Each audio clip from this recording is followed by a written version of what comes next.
Son vaxtlar daha çox özümlə danışıram. Heç kəslə danışmadığım qədər. İçimdə neçə mən varmış.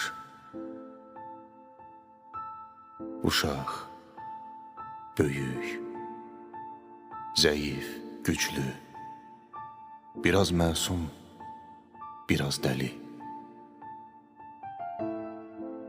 Sevirəm özümlə dərdləşməyi.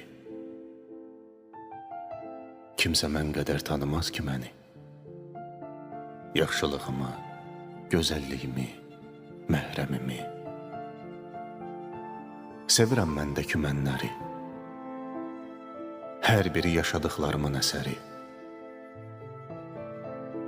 Saçıma düşən dənlər qədər sayın məni. Heç kəslə danışmaq istəmədiyin anlar olur. Bax, o anlarda özünlə danışdıqların çox önəmlidir. Bəzən özünlə danışmaq başqası ilə danışmaqdan daha yaxşıdır.